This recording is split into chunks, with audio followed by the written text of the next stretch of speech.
South India shopping mall లో blockbuster Ashadham number 1 kilo sale.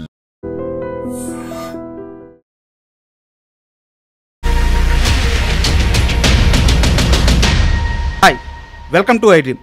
ఈరోజు మన గెస్ట్ కౌశల్ మందా. ఇంత సింపుల్గా ఎందుకు చెప్పానంటే ఈయనకు అసలు పరిచయం అవసరం లేదు. సార్ నమస్తే. నమస్తే. ఎందుకంటే ఒక వ్యక్తిని పరిచయం చేయడానికి ఆ వ్యక్తి చేసిన కష్టం, ఆ వ్యక్తి చేసిన జర్నీ ఇవి సరిపోతాయి. సో నా దృష్టిలో మీరు అవన్నీ ఇప్పటికే చాలా చేసేసారు. సో అందుకే మీకు నేను ఎలాంటి మాటలు ఇంట్రడక్షన్గా ఇవ్వలేదు. సో డైరెక్ట్గా మీతో ఇంటర్వ్యూలోకి స్టార్ట్ చేసేస్తున్నాను. ఓకే సార్, ఇంటర్వ్యూలోకి వెళ్ళే ముందు నాకు ఒక చిన్న రిక్వెస్ట్. కౌశల్ అంటే చాలా జాగ్రత్తగా మాట్లాడే వ్యక్తి, ఎవరి దగ్గర ఎంత మాట్లాడాలో ఎలా మాట్లాడాలో తెలిసిన వ్యక్తి. సో ఆయన్ని ప్యాంపర్ చేయడం కానీ, ఆయన దగ్గర నుంచి ఒక అనవసరంగా ఒక మాట రాబట్టడం కానీ చాలా కష్టం, అది నాకు తెలుసు. బట్ నాకు ఆ కౌశల్ వద్దు. నాకు కావాల్సిన కౌశల్ ఎవరంటే 3 తరాలుగా ఈ సినీ ఇండస్ట్రీలో నిలదొక్కోవడానికి కౌశల్ వాళ్ళ తాత నాటకాలు వేసిన ఒక వ్యక్తి, కష్టపడిన వ్యక్తి, ఒక ఉద్యోగిగా ఉంటూ థియేటర్ ఆర్ట్స్ చేస్తూ ఇండస్ట్రీలో తను ప్రూవ్ చేసుకోవాలని చెప్పి కష్టపడ్డ కౌశల్ వాళ్ళ తండ్రి. ఇప్పుడు కౌశల్ ఇంత జర్నీ చేసిన ఒక కుటుంబం నుంచి సినిమా ఇండస్ట్రీ మీద ప్రేమ ఉన్న ఒక వ్యక్తి ఇక్కడ కష్ట నష్టాల గురించి, ఇక్కడ బాధల గురించి, ఇక్కడ సుఖాల గురించి ఒక మనస్ఫూర్తిగా మాట్లాడే కౌశల్ కావాలి నాకు. సో నాకు ప్రామిస్ చేస్తారా? 100%. మీరు first time I meeting you Raju.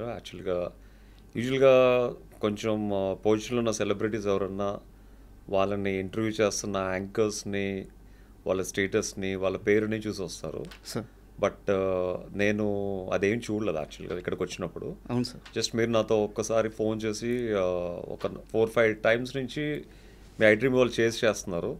So యాక్చువల్గా ఇప్పుడున్న పొజిషన్లో ఇంటర్వ్యూ దేనికి వాళ్ళు నాకు అర్థం కాలేదు బేసిక్గా. బట్ ఎప్పుడైతే మీ వాళ్ళు అన్నిసార్లు ఫోన్ చేస్తుంటే ఐడ్రీమ్ మీద ఉన్న నమ్మకంతో, ఐడ్రీమ్ మీద ఉన్న అభిమానంతో మీరు మాట్లాడిన తర్వాత మీకు సబ్జెక్ట్ ఉంది అండ్ మీరు ఎంతోమంది యాంకర్స్కి బిహైండ్ పర్సన్ అని తెలిసి మీ ఇంటర్వ్యూకి రావడం జరిగింది. యాక్చువల్గా ఖచ్చితంగా 100% దాన్ని నిలబెట్టుకుంటాం సార్.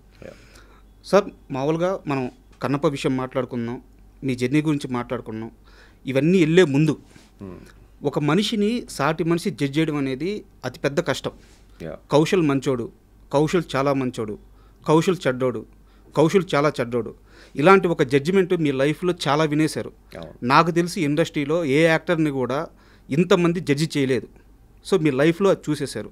ఇలా మిమ్మల్ని అవతల వాళ్ళు జడ్జి చేస్తుంటే మీకు కలిగిన ఫీలింగ్ ఏంది? ఎప్పుడైనా కోపం, చిరాకు ఇలాంటివి వచ్చినాయా? సో ఈ జడ్జిమెంట్ అనే పదం విన్నప్పుడు మీకు ఎలా అనిపిస్తుంది? అంటే ఒక మధ్య తరగతి కుటుంబం నుంచి వచ్చిన నాకు చిన్నప్పటి నుంచి ఎన్నో డ్రీమ్స్ ఉండేవి, లైఫ్లో ఇలా అవ్వాలి అలా అవ్వాలని. అంటే ఇలాంటి జడ్జిమెంట్ నన్ను చిన్నప్పటి నుంచి చేస్తూనే ఉన్నారు. యాక్చువల్గా నేను చిన్నప్పుడు అంటే అరౌండ్ 14-15 ఇయర్స్లో మోడల్ అవుతానంటే నువ్వు మోడల్ ఏంటరా అని చెప్పి నా ముందు నవ్వుకునే వాళ్ళు ఉన్నారు, నా ముందు జోక్స్ వేసుకునే వాళ్ళు ఉన్నారు. సో వాళ్ళ జోక్స్ని చూసి నాలో ఇంకా కసి పెరిగేది. యాక్చువల్గా వీళ్ళు నన్ను జడ్జిమెంట్ చేస్తున్నారు, నేను ఏదో ఒక టైంలో I have to show them అని చెప్పి within 2 years at the age of 16-17కే నా పేపర్లో పెద్ద ఆర్టికల్ వచ్చింది. విశాఖపట్నం నుంచి ఫస్ట్ టైం ఒక పెద్ద ఫ్యాషన్ కాంపిటీషన్కి సెలెక్ట్ అయినట్టు. సో అప్పుడైతే వాళ్ళు నోరు మోసారు. తర్వాత 18 years అప్పుడు గ్రావియర్ అడోనిస్ మ్యాన్ ఆఫ్ ది ఇయర్కి విశాఖపట్నం నుంచి, ఆంధ్రప్రదేశ్ నుంచి సెలెక్ట్ అయిన ఫస్ట్ మోడల్గా నాకు పేరు వచ్చిందనమాట. ఓకే. సో అప్పుడు అందరూ నోరు మోసారు యాక్చువల్గా. సో ఇన్ఫ్యాక్ట్ నేను బిగ్ బాస్కి వెళ్ళినప్పుడు కూడా నా గురించి వెళ్ళిన 2వ రోజు 3వ రోజే జడ్జ్ చేయడం మొదలుపెట్టారు. ఇన్ఫ్యాక్ట్ నాకన్నా ఎంతో వయసులో చిన్న అయిన దీప్తి సునాయన కూడా కౌశల్య ఉంది, రేపు మా వెళ్ళిపోతాడు అని జడ్జ్మెంట్ చేశారు. నాకు ఎవరన్నా జడ్జ్మెంట్ చేసినప్పుడు I take it as a challenge. I feel like I want to prove the best. అంటే వీళ్ళు నిన్న కాక మొన్న వచ్చారు, వీళ్ళు నన్ను జడ్జ్ చేసే స్టేజ్కి వచ్చారా, నేనేంటో వాళ్ళతో పాటు ప్రపంచానికి ప్రూవ్ చేయాలని.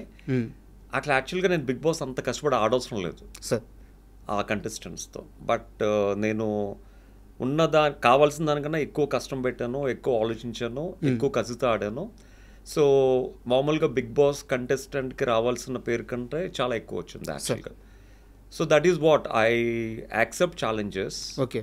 సో చిన్నప్పటి నుంచి ఒక మధ్యతరగతి కుటుంబంలో వచ్చిన ప్రతి ఒక్కరిని జడ్జ్ చేయడం అనేది కామన్ కాబట్టి, సో ఆబ్వియస్లీ అంటే గొప్ప కుటుంబంలో పుడితే జడ్జ్మెంట్ అనేది ఉండదు. అంటే అది ఆల్రెడీ హీ ప్రూవ్డ్, వాడికి ఉన్నా లేకపోయినా డబ్బు ఉంటుంది కాబట్టి ఏదో విధంగా బతికేస్తాడు. అలాగే పేద కుటుంబంలో వచ్చినోడికి ఆ కష్టాన్ని నమ్ముకొని బతుకుతాడు. బట్ అటు ఇటు కానీ మధ్యతరగతి కుటుంబంలో వచ్చిన వాళ్ళకి అటు వెళ్ళలేరు, ఇటు వెళ్ళలేరు. వాళ్ళు ఏంటంటే అటు ప్రూవ్ చేసుకోవాలి, ఇటు ప్రూవ్ చేసుకోవాలి.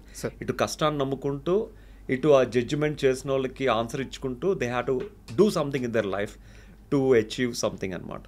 సో ఇది చాలామంది నోట్ చేసుకోవాల్సిన పాయింట్ సార్.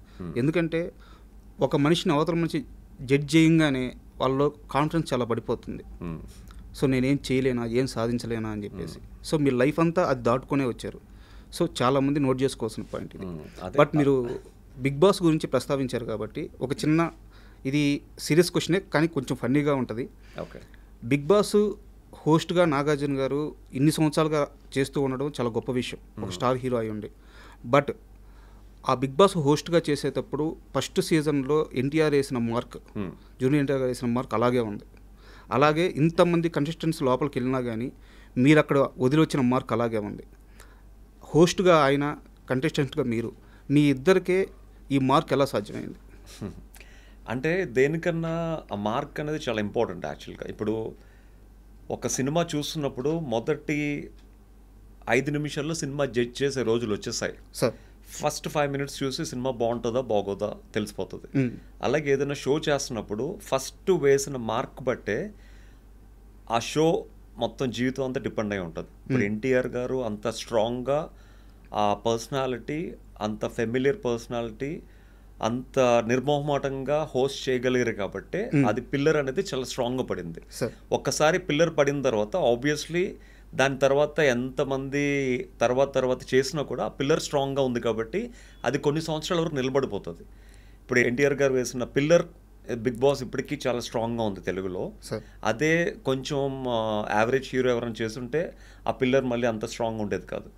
అండ్ ఫస్ట్ చాలా మందికి బిగ్ బాస్ ఏంటో తెలియదు యాక్చువల్గా. అంటే అదే ఆట ఎలా ఉంటుంది, ఆ గేమ్ ఎలా ఉంటుంది అని తెలియని టైంలో సీజన్ 1 రిలీజ్ అయింది. అసలు యాక్చువల్గా సీజన్ 1లో నేను వన్ ఆఫ్ ది పార్టిసిపెంట్ యాక్చువల్గా. ఓకే. యాక్చువల్గా ఆదర్శ్ బదులు నేను వెళ్ళాలి యాక్చువల్ లోపలికి. ఓకే. సో కాకపోతే ఏంటంటే నాకు అప్పటికి జీ తెలుగుతో అగ్రిమెంట్ అయింది కాబట్టి సూర్యవంశం సీరియల్కి 1 year వరకు నేను లోపలికి వెళ్ళకూడదు కాబట్టి నేను మా టీవీని రిక్వెస్ట్ చేస్తే వాళ్ళప్పుడు నన్ను నెక్స్ట్ ఇయర్కి యాక్సెప్ట్ చేస్తామని చెప్పి మాట ఇచ్చారు. But they are not sure. But next year కూడా లాస్ట్ ఇంకొక వారం రోజులు ఉంటుందంటే నాకు కాల్ వచ్చింది. సో వారం రోజులు ప్రిపేర్ అయ్యి లోపలికి వెళ్ళాను అనమాట యాక్చువల్గా. ఓకే. ఆ సీజన్ 2లో కూడా అంత స్ట్రాంగ్గా సీజన్ 2 పీక్స్ లెవెల్లో మొత్తం ప్రపంచవ్యాప్తంగా మొత్తం అంటే నేను యూకేలో I saw at the London bridge దగ్గర నేను జనాలు ఫ్లెక్సీస్ పట్టుకుని వాక్స్ చూశాను. తర్వాత చాలా డిఫరెంట్ స్టేట్స్లో కూడా వాక్స్ ఆస్ట్రేలియాలో కూడా ఐ హ్యావ్ సీన్ అనమాట. అండ్ ఇంత స్ట్రాంగ్గా వెళ్ళింది కాబట్టి బిగ్ బాస్ అంటే జనాలకి ఆ ప్రేమ అనేది పుట్టింది. బట్ నేను బయటకు వచ్చిన తర్వాత ఇప్పుడు చాలా మందిని కలుస్తున్నాను, వాళ్ళందరూ చెప్పేది కూడా అన్న నీ సీజన్ తర్వాత పెద్దగా ఏం బోరింగ్గా ఉన్నాయి మిగతా సీజన్స్ అని, మేమేం సీజన్ చూడలేదు, మీతో లాస్ట్ అంటున్నారు. బట్ ఇట్స్ ఓకే, దట్స్ వాళ్ళ ఒపీనియన్ అది. బట్ సీజన్ 2 తర్వాత చాలామంది బిగ్ బాస్ చూడడం మొదలు పెట్టారు యాక్చువల్లీ. సార్ యాక్చువల్గా కన్నప్ప మూవీ రిలీజ్కి ముందు మన ఇద్దరం ఒకసారి కలిసాం. సో మిమ్మల్ని 1-to-1 నేను కొన్ని క్వశ్చన్స్ అడిగాను, కొంచెం బయటలు తీసుకున్నాను, వచ్చేసాను. సో ఇంత షార్ట్ టైంలో మళ్ళీ మిమ్మల్ని ఇంటర్వ్యూ చేయడానికి కారణం ఏంటంటే కన్నప్ప సక్సెస్ మీట్లో మీరు ఒక మాట మాట్లాడారు. బిగ్ బాస్ 2లో నేను విన్నర్ అయిన తర్వాత బయటికి నేను వెళ్తే కౌశల్ నీ కోసం నిర్మాతలు, డైరెక్టర్లు చాలామంది వెయిట్ చేస్తున్నారు, బయటికి వెళ్తే నువ్వు చాలా బిజీ అయిపోతావు అని చెప్పి నాని గారు కూడా అన్నారు. సో నేను ఆ మాటను నమ్మి చాలా హోప్స్తో బయటకు వచ్చాను. బయటకు వచ్చి చూస్తే కొన్ని లక్షల మంది రోడ్ల మీద మీకోసం ఎక్కడ పడితే అక్కడ, మీరు ఎక్కడికి వస్తుంటే అక్కడ.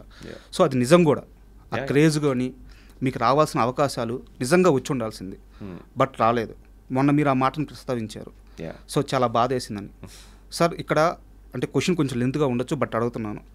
కౌశల్ని అభిమానించే కొన్ని లక్షల మందికి ఈరోజు ఒక డౌట్ ఉంది, కౌశల్ ఎందుకు ఇంకా పెద్ద సినిమాల్లో ఎక్కువ రోల్స్ చేయట్లేదు, ఎక్కువగా ఎందుకు స్క్రీన్ మీద కనిపించట్లేదు అని చెప్పి వాళ్ళందరికీ ఒక డౌట్ ఉంటుంది. సో ఇక్కడ మిమ్మల్ని తప్పుగా అనుకునే అవకాశం కూడా ఉంది. నిజంగా కౌశల్ సీరియస్గా ట్రై చేయట్లేదా, ఇండస్ట్రీ కౌశల్ని పట్టించుకోవట్లేదా, అసలు 2018 నుంచి 2025 వరకు మీరు ప్రయత్నాలు ఏ విధంగా చేశారు అవకాశాల కోసం? నాకు అది కాస్త డీటెయిలింగ్గా కావాలి సార్. అంటే మీ దృష్టిలో సక్సెస్ అంటే ఏంటి అసలు యాక్చువల్గా? అంటే సినిమాలు ఒక్కటే సక్సెసా? లేదు, ఎక్కడైనా బిజీగా ఉండడం, లైఫ్ ముందుకెళ్ళడం, ఒక పనిలో మనం సక్సెస్ అవ్వడం, సో మనం అనుకున్న సాధించడం సక్సెస్. చాలామంది దృష్టిలో అంటే యాజ్ అన్ యాక్టర్ డెఫినెట్గా బయటకు వచ్చిన తర్వాత 10 సినిమాలు చేయాలనుకోవడంలో తప్పు లేదు sir. But as a person I'm succeed after the Bigg Boss actually. అంటే బిగ్ బాస్కి ముందు నేను నిజంగా మేబీ 100కి ఒక 20-30 మందికి తెలిసి ఉంటుంది. బట్ బిగ్ బాస్ నుంచి బయటకు వచ్చిన తర్వాత 100కి 90 మందికి తెలుసు నేను. సో ఆ 90 మందికి తెలియడమే ఒక పెద్ద సక్సెస్ యాక్చువల్గా. ఇప్పటికీ కూడా యూఎస్కి వెళ్ళినప్పుడు, లేకపోతే ఆఫ్టర్ 7 years యూఎస్కి వెళ్ళినా కూడా ఆ 2018లో బిగ్ బాస్కి బయటకు వచ్చినప్పుడు ఎలాంటి అభిమానం, ఎలాంటి ఆప్యాయత ఉందో ఇప్పటికీ నన్ను చూస్తే చాలామంది పెద్దవాళ్ళు కన్నీళ్ళు పెట్టుకుని నువ్వు ఎలా తట్టుకున్నావయ్యా లోపల అంతమంది మధ్యలో నేడుస్తూ ఉంటారు యాక్చువల్గా. ఇప్పటికీ అదే ఫీలింగు, అదే ప్రేమ ఉంది. So that is a big success for me. But as an actor మీరు ఆ క్వశ్చన్ తీసుకొచ్చారు కాబట్టి, చిన్నప్పటి నుంచి ఎన్నో కళలతో హైదరాబాద్లో అడుగుపెట్టాం. నేను హైదరాబాద్లో అడుగుపెట్టినప్పుడు సో నేను నా age around 18.5 maybe. I think నేను ఇంజనీరింగ్ చేస్తున్నప్పుడు ఇక్కడికి వచ్చాను అనమాట యాక్చువల్గా. సో ప్రాగా టూల్స్లో ప్రాజెక్ట్ వర్క్ చేస్తూ హైదరాబాద్లో సెటిల్ అవ్వడం జరిగింది. సో హైదరాబాద్లో నేను వచ్చినప్పుడు 50 రూపీస్తో అడుగు పెట్టాను యాక్చువల్గా. ఐ రిమెంబర్ యాక్చువల్గా మేము వైజాగ్ నుంచి హైదరాబాద్ షిఫ్ట్ అవుతున్నప్పుడు నేను, మా మదర్, మా ఫాదర్ వస్తుంటే సూట్ కేస్ పెట్టి కిందన బయట డోర్ దగ్గర మా సిస్టర్ వాళ్ళకి సెండ్ ఆఫ్ బాయ్ చెప్పి వస్తున్నప్పటికీ మా సూట్ కేసులన్నీ ఎవరో తీసుకెళ్ళిపోయారు యాక్చువల్ ట్రైన్లో. మేము మళ్ళీ బ్యాగ్కి వచ్చి చూసుకున్నప్పటికీ సూట్ కేసులు లేవు. ఆ సూట్ కేసులో మాకు హైదరాబాద్ రావడానికి కావాల్సిన డబ్బు, మా మదర్ నగలన్నీ అందులో ఉన్నాయి. ఎప్పుడైతే సూట్ కేసులు 3 సూట్ కేసులు మాయమైపోయాయి వచ్చినప్పటికీ, వాళ్ళకి బాయ్ చెప్పి వచ్చినప్పటికీ సూట్ కేసులు లేవు. మేము రన్నింగ్ ట్రైన్ నుంచి 3 దూకాల్సి వచ్చిందనమాట. అంటే ఏమీ లేకుండా హైదరాబాద్లో ఏం చేస్తామని చెప్పి రన్నింగ్ ట్రైన్లోంచి మా మదరు, మా ఫాదరు, నేను 3 దూకేసి మళ్ళీ పోలీస్ కంప్లైంట్ ఇచ్చి చాలా రోజులు వెయిట్ చేస్తాం. బట్ సూట్ కేసులు దొరకలేదు. దాంతో మేము హైదరాబాద్ వెళ్ళడానికి దాచుకున్న డబ్బు, మా మదర్కి ఉన్న కొంచెం కొద్దిపాటి నగలు అన్నీ పోయాయి అన్నమాట. తర్వాత ఇంకా పోలీసుల చుట్టూ తిరిగి ఆ డబ్బులు రాకపోయేసరికి మళ్ళీ మా మదర్కి పాపం మా పిన్నిలందరూ వీళ్ళు వాళ్ళు సారీస్ ఇస్తే అవన్నీ మళ్ళీ ఒక 2 సూట్ కేసులు అవుతాయి. మళ్ళీ అవి పట్టుకుని దే వెంట్ అనమాట హైదరాబాద్కి రావడం. వాళ్ళు హైదరాబాద్లో వెళ్ళిపోయారు అనమాట ట్రైన్ ఎక్కి. నేను వైజాగ్లో ఉన్న మా హౌస్ అంతా ఖాళీ చేసి ఒక లారీలో నేను మా కజిన్ వస్తుంటే అన్నవరం దగ్గర పెద్ద యాక్సిడెంట్. మొత్తం ఆ లారీ మొత్తం స్మాష్, మొత్తం సగం పాట ఎగిరిపోయింది. లోపల మా సామాన్లన్నీ రోడ్డు మీద చిందరవందరగా పడిపోయాయి. ఇంకా సామాన్లు తీసుకుని కూడా ప్రయోజనం లేక ఆ సామాన్లన్నీ అలాగే వదిలేసి మేము ఒక 2 days తర్వాత హైదరాబాద్ రావడం జరిగింది. అలాంటి పరిస్థితుల్లో హైదరాబాద్లో 50 రూపీస్తో అడుగుపెట్టాను యాక్చువల్గా. సో అప్పుడు మేము బిఎస్ మక్తా సోమాజిగూడ దగ్గర ఒక 600 రూపీస్ రైల్వే ట్రాక్ పక్కన ఒక స్లమ్లో అద్దెకి ఉండేవాళ్ళం యాక్చువల్గా. That is how I started my life in Hyderabad actually. కాకపోతే అక్కడి నుంచి కొంచెం దూరం వెళ్తే ఒక ఎస్టీడీ బూత్ ఉండేది. రోజు కాయిన్స్ వేసుకుని అక్కడున్న కొంతమంది కొరియోగ్రాఫర్స్కి, కోఆర్డినేటర్స్కి, యాడ్ ఫిల్మ్ డైరెక్టర్స్కి ఫోన్ చేస్తే ఎవరో ఒకరు ఏదో ఒక 3 రోజులకి ఒక పేజర్ ఉండేది అనమాట. ఆ పేజర్కి మెసేజ్లు వస్తుంటే నేను వెళ్ళి ఫోన్ చేసేవాడిని.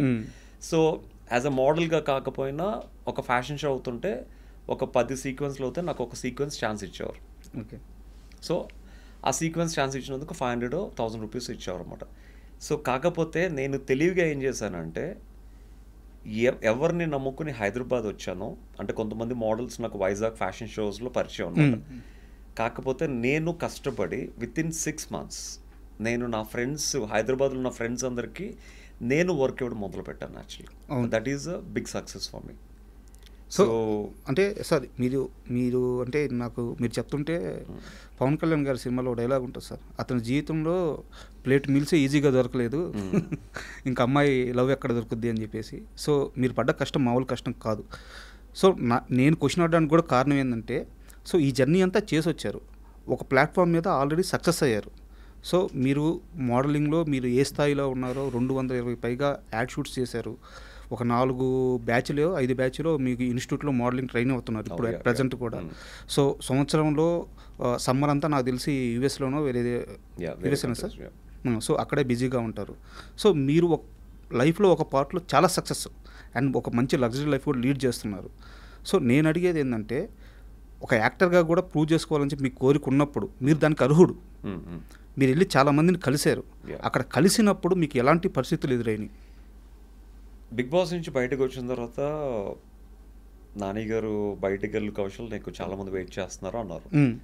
నేను అప్పుడు అదే చెప్పాను నాని గారు కూడా, మీరు నాకు ట్రోఫీ ఇచ్చారు, ఈ ట్రోఫీతో నాకు బయట పెద్ద ఉపయోగం ఉండదండి, కాకపోతే మీరు చేసే ప్రతి సినిమాల్లో నాకు ఒక మంచి క్యారెక్టర్ ఇవ్వండి, that is the big success for me అంటే, లేదు నువ్వు బయటికి వెళ్ళు చాలామంది వెయిట్ చేస్తున్నారు, నీకే తెలుస్తుంది అన్నారు. నేను బయటికి వెళ్తే నా లైఫ్ మారిపోద్ది, ఇంకా లైఫ్ అంతా సెటిల్ అయిపోద్ది, ఇంకా జీవితంలో ఇంకా కష్టం అనేది ఉండదు, నేను నమ్ముకుని వచ్చిన ఇండస్ట్రీలోనే చాలా స్ట్రాంగ్గా సెటిల్ అయిపోవచ్చు అన్న నమ్మకంతో బయటకు వచ్చాను. సో బయటకు వచ్చిన తర్వాత అంటే ఆబ్వియస్లీ ఫ్యాన్స్ జనాలు మనల్ని ఇన్ని 100 రోజులు ఫాలో అయిన అభిమానులు అందరూ రోజు కలుస్తూ ఉండేవారు. యాజ్ ఎ గ్రాటిట్యూడ్ నేను కూడా చాలా పేషెన్సీతో వాళ్ళతో ఫోటోలతో ఇవ్వడం లేకపోతే వాళ్ళతో మాట్లాడడం చేసేవాడిని.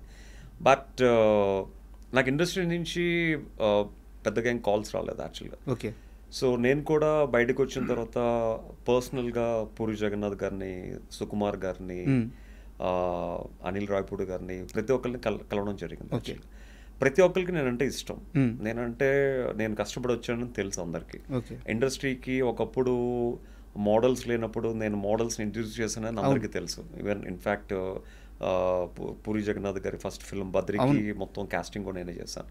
బట్ ఏంటంటే ఐ థింక్ కౌశల్ నీకు మంచి క్యారెక్టర్ ఇవ్వాలి, అలాంటి క్యారెక్టర్ ఇస్తే మీ ఫ్యాన్స్ ఉందని మమ్మల్ని వేసుకుంటారు, మంచి క్యారెక్టర్ ఇవ్వాలి, బట్ ఆ క్యారెక్టర్ పడితే డెఫినెట్గా వి విల్ టెల్ యూ అనేవారు కానీ, బట్ నాకు ఎప్పుడు మళ్ళీ ఫోన్ వచ్చేది కాదు. అంటే ఒక డైరెక్టర్ని మనం 1-2 సార్లు కన్నా అంతకన్నా ఎక్కువ సార్లు మనం అడగలం.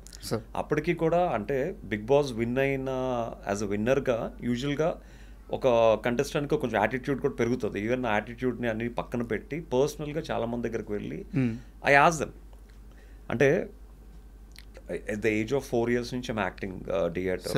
సో ఎలాంటి రోల్ ఇచ్చినా ఐ కెన్ డూ జస్టిస్ అండి. బట్ ఇప్పుడు ఫేమ్ కూడా ఉంది, సో ఈ టైంలో మంచి క్యారెక్టర్స్ పడితే లైఫ్ అంతా ఐ కెన్ సెటిల్ అయిపోవచ్చు, మీరు నాకు అది పెద్ద హెల్ప్ చేసిన వాళ్ళు అవుతారు అని చెప్పాను. బట్ అందరు ఇద్దాం అనుకుంటారు కానీ, బట్ ఐ డోంట్ నో లాస్ట్లో ఏమవుతుందో తెలియదు కానీ, బట్ కరెక్ట్ అయిన క్యారెక్టర్ పడుంటే ఈ పాటికి సెటిల్ అయిపోయి ఉన్నాయి. అంటే ఒక యాక్టర్ కావాల్సింది ఒక మంచి పర్సనాలిటీ, ఒక మంచి ఫిజిక్, ఒక మంచి లుక్స్, అండ్ దానికి తోడు ఒక టాలెంట్. అవన్నీ మనకున్నప్పుడు ఇంతకుముందు అవన్నీ ఉన్నా బయట పేరు లేదు, దాని పేరు లేకపోవడం వలన నాకు ఇవ్వట్లేదేమో అని ఒక క్వశ్చన్ మార్క్ ఉండేది. బిగ్ బాస్ గెలిచిన తర్వాత పేరు కూడా యాడ్ అయినప్పుడు I thought it will be more easier for me, but even then I didn't get good roles అని చెప్పాలి. సార్ అంటే ఈ ఇంటర్వ్యూతో నేను కౌశల్కి చేసే ఫేవర్ కానీ కౌశల్కి వచ్చే లాభం కానీ ఏముండదు, కౌశల్ కొత్తగా నిరూపించుకోవాల్సిన అవసరం లేదు. బట్ నేను ఈ పాయింట్ మీద ఎందుకు ఇంత పర్టికులర్గా అడుగుతున్నానంటే, ఇండస్ట్రీ ఎలా ఉంటుందో కొత్త వాళ్ళకి తెలియాలి. ఇండస్ట్రీ ఇస్ చాలా టఫ్, వచ్చే వాళ్ళకి తెలియాలి. ఈరోజు రాత్రి బస్సు ఎక్కి వచ్చేస్తే రేపు ఉదయాన్నే షూటింగ్ మనకి షార్ట్ పెడతారు, కెమెరాలో కనిపిస్తాము, సో అంత ఈజీ కాదు. ఇక్కడ అన్ని అర్హతలు ఉన్న వాళ్ళకు కూడా అదృష్టం కలిసి రాకపోతే ఎంత కష్టంగా ఉంటుందో చెప్పడానికే నేను పర్టికులర్గా ఈ క్వశ్చన్స్ అడుగుతుంది. సో మీకు ఈరోజు పెద్ద నష్టమేం లేదు, ఎందుకంటే మీరు లైఫ్లో ఆల్రెడీ అచీవ్ అయిపోయారు. మీ కుటుంబానికి ఏం కావాలో మీరు సంపాదించేశారు, మీ పిల్లల్ని ఎక్కడ ఏ స్థాయిలో చదివించాలో ఆ స్థాయిలో చదివిస్తున్నారు, మీకు ఒక లగ్జరీ లైఫ్ లీడ్ చేస్తున్నారు. ఇవన్నీ కూడా ఏంటంటే మీరు సైమల్టేనియస్గా సినిమాతో పాటు ఫైనాన్షియల్గా కూడా మీకు వచ్చిన ఆ మోడలింగ్ కానీ యాడ్ షూట్స్ కానీ పెట్టుకొని మీరు ఇండస్ట్రీని అవగాహన చేసుకొని ఇక్కడ పరిస్థితులు ఎలా ఉంటాయో తెలుసుకొని, సో మీ ఫ్యామిలీకి కానీ మీకు కానీ ఫైనాన్షియల్గా ఎలాంటి నష్టం జరగకుండా ఇక్కడ కూడా పోరాడుతున్నారు ఇండస్ట్రీలో కూడా. బట్ కొత్త వాళ్ళకి ఇవన్నీ తెలియదు. అవును. సో ఇండస్ట్రీని నమ్ముకొని వచ్చేస్తే ఎన్ని కష్టాలు పడాల్సి వస్తుంది అని చెప్పి అడగడానికి ఈ క్వశ్చన్. అండ్ కన్నప్ప విషయానికి వస్తే సార్, అంటే మీరు ఇండస్ట్రీ అని చెప్తున్నారు కాబట్టి ఇండస్ట్రీలో మీరు చూసే టెక్నీషియన్స్ కానీ, లేకపోతే మేకప్ ఆర్టిస్టులు కానీ, లేకపోతే లైట్ మ్యాన్స్ కానీ, మొత్తం ఇండస్ట్రీలో పనిచేసే ప్రతి ఒక్కరు 24 క్రాఫ్ట్స్లో పనిచేసే ప్రతి ఒక్కరు ఇండస్ట్రీకి ఒక యాక్టర్ అవుదానే వస్తారు. యాక్టర్ అవుదానే వస్తారు. యాక్టర్ అవ్వలేక పొట్ట కూటి కోసం వాళ్ళు డిఫరెంట్ ప్రొఫెషన్స్లో సెట్ అయిపోతారు. బికాజ్ నేను చాలా ఆల్మోస్ట్ 98 నుంచి ఐఎమ్ వర్కింగ్ ఇన్ ఇండస్ట్రీ, చాలా సినిమాలు చేశాను కాబట్టి నాతో మేకప్ చేసిన ప్రతి ఒక్కరిని నాకు అదొక ఇదనమాట. మీరు హైదరాబాద్ ఎప్పుడు వచ్చారు, ఎందుకు వచ్చారు, ఏం అవుదాని వచ్చారు అడగడం అలవాటు. అందులో 99.9% అందరూ యాక్టర్ అవుదాని వచ్చారు. కాకపోతే ఛాన్సులు దొరక్క కొంతమంది జూనియర్ ఆర్టిస్టులు సెటిల్ అయిపోతారు, కొంతమంది టెక్నీషియన్స్గా సెట్ అయిపోతారు, కొంతమంది డైరెక్షన్ డిపార్ట్మెంట్లో సెట్ అవుతారు. బట్ ప్రతి ఒక్కడేమో టు బికమ్ అన్ యాక్టర్. కాకపోతే వాళ్ళని విధి ప్రకారం డిఫరెంట్ ప్రొఫెషన్స్కి లీడ్ చేస్తూ ఉంటారు అన్నమాట.